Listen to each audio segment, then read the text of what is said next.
ಕನ್ನಡ.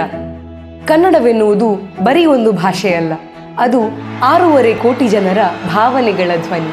2000 ವರ್ಷಗಳ ಇತಿಹಾಸವನ್ನು ಹೊಂದಿರುವ ನಮ್ಮ ಕನ್ನಡ ಭಾಷೆ ಇವತ್ತು ಎಲ್ಲ ದಿಕ್ಕುಗಳಲ್ಲೂ ತನ್ನ ಚಿಂತನೆಯನ್ನ ಪಸರಿಸಿ ಇಡೀ ಜಗತ್ತಿನ ಶ್ರೇಷ್ಠ ಭಾಷೆಯಾಗಿಸಿಕೊಂಡಿದೆ. ಇಲ್ಲಿ ಹುಟ್ಟಿ ಬೆಳೆದಂತಹ ಸಾಧಕರು ಒಬ್ರ ಇಬ್ರ 8 ಜ್ಞಾನಪೀಠ ಪ್ರಶಸ್ತಿಗಳು ನಮ್ಮ ಮಡಿಲಲ್ಲಿವೆ. ಕುವೆಂಪು, ಬೇಂದ್ರೆ, ಕಾರಂತ ಕಂಬಾರರು ನಮ್ಮ ಸಾಹಿತ್ಯ ಭಂಡಾರವಾದರೆ, ಕೃಷ್ಣದೇವರಾಯ, ವಿಕ್ರಮಾದಿತ್ಯ, ಸಂಗೊಳ್ಳಿ ರಾಯಣ್ಣನಂಥವರಿಗೂ ಈ ಕರ್ನಾಟಕ ನೆಲೆಯಾಗಿದೆ. ಇನ್ನು ವಿಶ್ವೇಶ್ವರಯ್ಯನವರಂತಹ ವಿಜ್ಞಾನಿಗಳು, ನಲವಾಡಿಯವರಂತಹ ರಾಜರ್ಷಿಗಳು, ಹಾಗೆ ನಮ್ಮ ಸಿನಿಮಾ ಲೋಕ ಅಂತ ಬಂದಾಗ ಡಾಕ್ಟರ್ ರಾಜ್ಕುಮಾರ್, ಡಾಕ್ಟರ್ ವಿಷ್ಣುವರ್ಧನ್, ಅಂಬರೀಷ್, ಶಂಕರ್ ನಾಗ್ ಇವರು ದಿಗ್ಗಜರೆನಿಸಿಕೊಂಡಿದ್ದಾರೆ.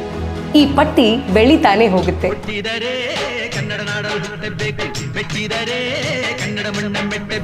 ಕನ್ನಡ ಎನೆ ಕುಣಿದಾಡುವುದೆನ್ನೆದೆ, ಕನ್ನಡ ಎನೆ ಕಿವಿ ನಿಮಿರುವುದು. ಅಂದ್ರೆ ಕನ್ನಡ ಭಾಷೆಯಲ್ಲಿ ಪ್ರಾರ್ಥನೆ ಮಾಡಿದ್ರೆ ಸಾಕ್ಷಾತ್ ಆ ಶಿವನೇ ನಮ್ಮನ್ನ ಸಲಹುತ್ತಾನೆ ಅಂತ ಕುವೆಂಪುರವರು ಹೇಳಿದ್ದಾರೆ. ಅಂತಹ ಶ್ರೀಮಂತಿಕೆಯನ್ನ ಹೊಂದಿರುವಂತಹ ಭಾಷೆ ಎಂದರೆ ಅದು ನಮ್ಮ ಕನ್ನಡ. ಇದನ್ನ ಉಳಿಸಿಕೊಂಡು ಬೆಳೆಸಿಕೊಂಡು ಹೋಗುವಂತಹ ಕರ್ತವ್ಯ ನಮ್ಮದಾಗಿರುತ್ತದೆ. ಕೋಟಿ ಭಾಷೆ ಕಲಿಯೋಣ, ಆದರೆ ಕೊನೆಯಲ್ಲಿ ನಾವೆಲ್ಲರೂ ಕನ್ನಡಿಗರಾಗಿಯೇ ಉಳಿದುಕೊಳ್ಳೋಣ. ನಾಡಿನ ಸಮಸ್ತ ಜನರಿಗೂ ಕನ್ನಡ ರಾಜ್ಯೋತ್ಸವದ ಹಾರ್ದಿಕ ಶುಭಾಶಯಗಳು.